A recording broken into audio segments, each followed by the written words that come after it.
오늘은 성경 미가서를 함께 묵상해 보겠습니다. 미가는 조용한 시골 출신 예언자였습니다. 그는 왕궁 가까이에서 활동한 인물이 아니라 평범한 백성의 삶을 가까이에서 지켜보던 사람이었습니다.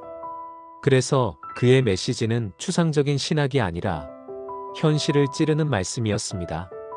미가는 질문합니다.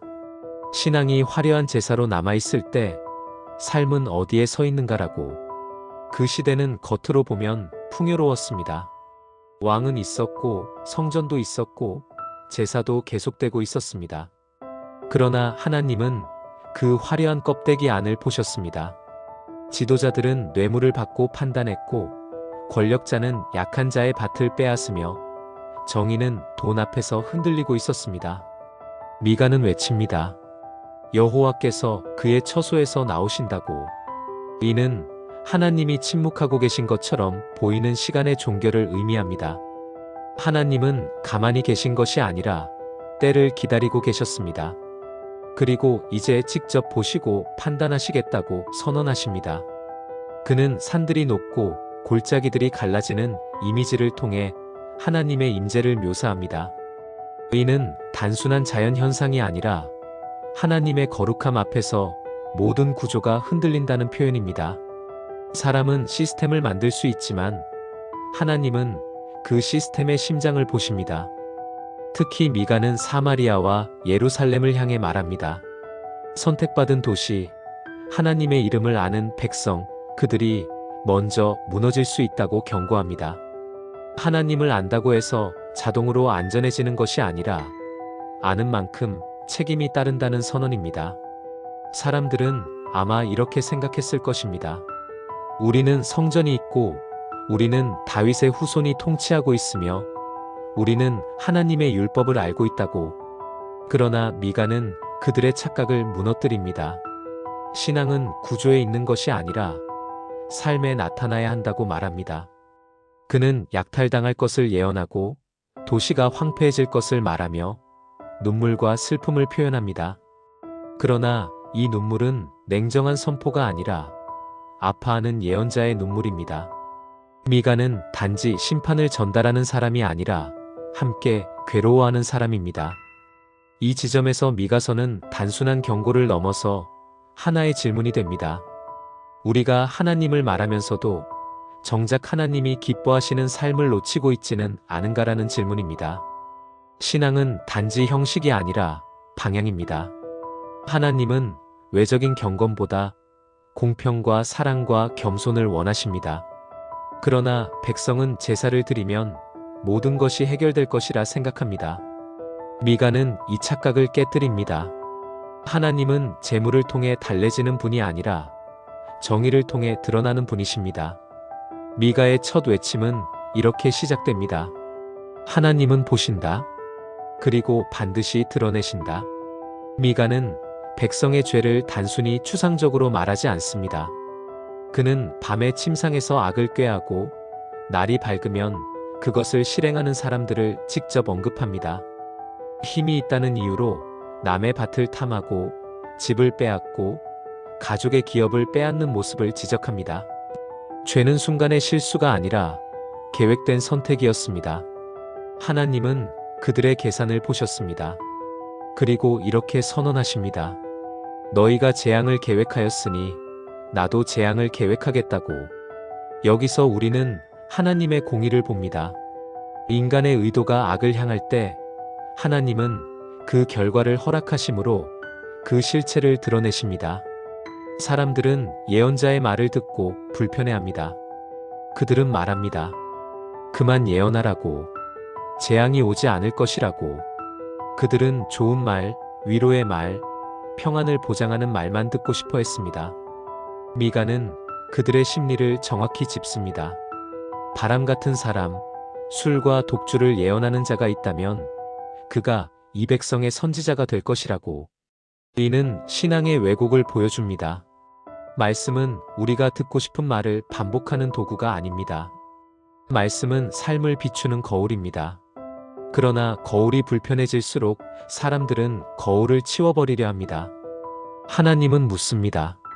야곱 족속아, 나의 심령이 어찌 좁으냐고. 이는 하나님의 은혜가 줄어든 것이 아니라 백성의 마음이 좁아졌다는 지적입니다. 하나님은 선을 행하는 자에게는 선을 베푸시는 분이십니다. 그러나 백성은 하나님의 성품을 자신들의 변명에 이용하고 있었습니다. 미가는 또 한 가지를 강조합니다. 권력자가 백성을 적으로 대하는 현실을 지적합니다. 평화롭게 지나가는 자를 약탈하고 여인들을 그 즐거운 집에서 내쫓고 아이들에게서 하나님의 영광을 빼앗는 모습을 폭로합니다. 가장 약한 자가 피해자가 되는 구조가 굳어져 있었습니다. 하나님은 선언하십니다. 이 땅이 너희의 안식처가 아니라고. 더러워졌기 때문에 머물 수 없다고. 그들이 영원히 지켜질 것이라 믿었던 터전은 하나님이 허락하지 않으시면 유지될 수 없는 자리임을 보여줍니다. 그러나 미가는 심판의 메시지 가운데서도 희망을 끊지 않습니다. 하나님은 흩어진 자들을 다시 모으겠다고 말씀하십니다. 남은 자를 한데 모으고 한 목자 아래에 두시겠다고 약속하십니다. 심판은 끝이 아니라 정화의 과정임을 암시합니다. 이 희망은 값싼 위로가 아닙니다. 정의를 외면한 채 주어지는 축복이 아닙니다. 하나님은 잘못된 구조를 그대로 두고 평안을 약속하지 않으십니다. 그러나 잘못을 인정하고 돌아오는 자에게는 언제나 회복의 가능성을 열어두십니다. 미가의 외침은 점점 더 명확해집니다. 하나님은 단지 종교적 의식을 받으시는 분이 아니라 삶의 방식 전체를 요구하시는 분입니다. 제사와 노래와 축제가 있어도 정의가 사라지면 그 신앙은 공허합니다. 이 시대의 모습은 멀리 떨어진 옛 이야기가 아니라 오늘을 비추는 거울처럼 다가옵니다. 강한 자가 약한 자를 누르고 말은 신앙을 고백하지만 실제 선택은 다르게 이루어질 때 미가의 외침은 여전히 울립니다. 하나님은 여전히 물으십니다. 너희가 세운 안전은 무엇 위에 세워져 있는가? 그 기준이 흔들리면 모든 것은 다시 드러나게 됩니다. 미가는 이제 지도자들을 정면으로 향합니다. 그는 묻습니다. 공의를 알 것이 아니냐고. 판단해야 할 자들이 공의를 싫어하고 정의를 굽게 만들고 있다고 외칩니다. 가장 책임이 큰 위치에 있는 사람들이 가장 먼저 무너져 있다는 선언입니다. 그는 매우 강한 표현을 사용합니다. 백성을 먹는 자들, 그 살을 벗기고 뼈를 꺾는 자들처럼 묘사합니다. 이는 과장이 아니라 현실을 드러내는 그림입니다. 보호해야 할 사람들이 오히려 약탈자가 되었습니다. 지도자가 이익을 위해 백성을 이용할 때 그 사회는 이미 무너지고 있는 것입니다. 그러나 하나님은 침묵하지 않으십니다. 그들이 고난의 날에 부르짖어도 응답하지 않으시겠다고 선언하십니다. 그들이 다른 이의 눈물을 듣지 않았던 것처럼 그때는 그들의 외침도 닿지 않게 될 것이라는 말씀입니다. 하나님의 공의는 선택적으로 작동하지 않습니다. 미가는 거짓 예언자들도 지적합니다. 그들은 입에 물 것이 있으면 평화를 외치고 먹을 것이 없으면 전쟁을 외칩니다. 말씀을 사고 파는 사람들, 진리를 생계 수단으로 만드는 사람들의 모습입니다. 하나님의 이름은 외치지만 목적은 자신이었습니다. 하나님은 그들에게 밤을 예고하십니다. 환상을 보지 못하고 점을 치지 못하며 해가 지고 어둠이 임할 것이라고 말씀하십니다. 이는 단순한 정보의 상실이 아니라 영적 분별력의 상실을 의미합니다. 진실이 사라진 자리에 혼돈이 자리하게 됩니다. 그와 달리 미가는 자신을 이렇게 고백합니다.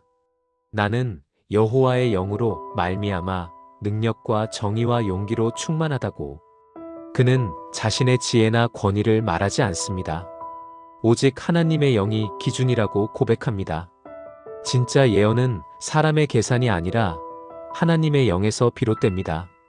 그는 예루살렘을 향해 말합니다. 너희가 시온을 피로 세우고 예루살렘을 불의로 건설한다고. 가장 거룩해야 할 도시가 가장 부정한 방식으로 유지되고 있음을 드러냅니다. 지도자들은 뇌물을 받고 재판하며 제사장들은 값을 받고 율법을 가르치며 선지자들은 돈을 받고 점을 칩니다. 그러면서도 그들은 말합니다. 여호와께서 우리 가운데 계시지 아니하시냐고. 하나님의 이름을 면죄부처럼 사용합니다. 구조가 있으니 안전하다고 믿습니다. 그러나 하나님은 분명히 말씀하십니다. 그러므로 시온은 밭같이 갈아엎어지고 예루살렘은 무더기가 되며 성전의 산은 숲의 높은 곳이 될 것이라고. 이 예언은 실제로 바벨론 침공 때 부분적으로 이루어집니다. 그러나 미가의 메시지는 단지 역사적 예고에 머물지 않습니다. 그는 신앙과 정의가 분리될 수 없음을 반복해서 말합니다. 하나님은 겉으로 화려한 시스템이 아니라 그 안의 공의를 보십니다. 사회가 무너지기 전에는 징조가 있습니다. 가장 약한 자가 먼저 쓰러지고 말이 진실보다 커지고 권력자가 자신의 자리를 이용할 때 이미 균열은 시작됩니다. 미가는 그 균열을 정확히 짚어냅니다. 그의 외침은 불편하지만 명확합니다. 하나님은 관계의 하나님이시지만 동시에 정의의 하나님이십니다. 사랑은 방관하지 않으며 긍휼은 불의를 합리화하지 않습니다. 하나님의 이름을 부르면서 정의를 외면하는 순간 그 신앙은 이미 흔들리고 있습니다. 그러나 미가의 메시지는 여기서 절망으로 끝나지 않습니다. 다음 장면은 완전히 다른 빛으로 전환될 준비를 하고 있습니다. 심판 이후에 하나님이 어떤 미래를 준비하고 계신지가 조금씩 드러나기 시작합니다. 지금까지의 분위기와는 다르게 미가의 시선은 갑자기 먼 미래를 향해 올라갑니다. 무너질 성전과 황폐한 도시의 경고 뒤에 그는 전혀 다른 장면을 보여줍니다. 말일에 여호와의 전에 산이 굳게 설 것이라고 선언합니다. 모든 산들 위에 높이 서고 만방이 그리로 몰려들 것이라고 말합니다. 이 그림은 단순한 회복의 약속이 아닙니다. 중심이 다시 세워지는 장면입니다. 사람들이 말합니다. 오라, 우리가 여호와의 산에 올라가자. 그분이 우리에게 그의 길을 가르치실 것이다라고 고백합니다. 이전에는 하나님의 말씀을 거부하던 사람들이 이제는 말씀을 배우기 위해 나아옵니다. 율법이 시온에서 나오고 여호와의 말씀이 예루살렘에서 나온다는 표현은 하나님의 통치가 다시 분명해짐을 의미합니다. 이는 정치적 회복이 아니라 가치의 회복입니다. 하나님의 기준이 다시 중심이 되는 시대를 가리킵니다. 그 결과는 평화입니다. 그들이 칼을 쳐서 보습을 만들고 창을 쳐서 낫을 만들며 나라가 나라를 대적하여 칼을 들지 아니하고 다시는 전쟁을 연습하지 아니할 것이라고 말합니다. 이는 단순히 전투가 없는 상태가 아니라 욕망과 경쟁이 멈추는 질서의 회복입니다. 사람마다 자기 포도나무와 무화과나무 아래에 앉아 두려워하는 자가 없을 것이라는 표현은 일상 속의 평안을 말합니다. 거창한 기적이 아니라 평범한 하루가 안전해지는 상태입니다. 이것이 하나님이 약속하시는 회복의 모습입니다. 미가는 흩어진 자와 쫓겨난 자를 언급합니다. 저는 상처 입은 자, 버림받은 자를 모으겠다고 하나님은 말씀하십니다. 세상은 경쟁에서 밀려난 자를 정리하지만 하나님은 그들을 다시 세우십니다. 가장 약해 보이던 자가 남은 자가 되고 중심이 됩니다. 그러나 이 회복은 고통을 통과하지 않고 이루어지지 않습니다. 미가는 시온이 고통을 겪을 것임을 숨기지 않습니다. 해산의 고통을 겪는 여인처럼 괴로워할 것이라고 말합니다. 바벨론으로 끌려가는 시간도 예고합니다. 회복은 고통을 지나 탄생합니다. 그리고 그 어둠 속에서 가장 선명한 예언이 등장합니다. 베들레헴 에브라다야, 너는 유다 족속 중에 작을지라도 내게서 한 통치자가 나올 것이라고 말합니다. 그는 상고에 영원한 때부터 계신 이라고 소개됩니다. 작은 동네에서 시작되는 통치, 이는 세상이 기대하던 방식과 다릅니다. 하나님은 강한 수도가 아니라 작은 마을을 선택하십니다. 힘이 아니라 겸손에서 시작되는 통치를 준비하십니다. 이 예언은 훗날 예수 그리스도의 탄생과 연결되어 읽히게 됩니다. 그는 양 무리를 먹일 것이며 그의 백성은 평안히 거할 것이라고 말합니다. 그리고 그의 이름은 평강이라고 선언합니다. 여기서 미가는 단지 정치적 왕을 말하는 것이 아닙니다. 하나님이 직접 세우시는 통치, 정의와 사랑이 함께 움직이는 질서를 말합니다. 미가는 심판과 소망을 동시에 보여줍니다. 무너질 것을 숨기지 않지만 무너짐이 끝이 아니라고 분명히 말합니다. 회복은 구조를 다시 세우는 것이 아니라 중심을 다시 세우는 것입니다. 하나님의 나라는 겉으로 화려하게 시작되지 않습니다. 작은 곳에서, 낮은 자리에서 조용히 자라납니다. 그리고 결국 평강으로 이어집니다. 미가는 이 두 장면을 한 책 안에 함께 담고 있습니다. 심판과 회복, 경고와 약속, 눈물과 희망이 동시에 흐릅니다. 이제 미가는 마지막으로 백성을 하나님 앞에 세웁니다. 단순한 예언이 아니라 관계의 자리로 이끌어가는 장면이 펼쳐집니다. 미가는 이제 백성을 하나님 앞에 세웁니다. 마치 법정처럼 하나님은 조용히 백성에게 말씀하십니다. 내가 내게 무엇을 행하였느냐? 내가 무엇으로 너를 괴롭게 하였느냐? 이 질문은 정죄가 아니라 관계의 회복을 위한 질문입니다.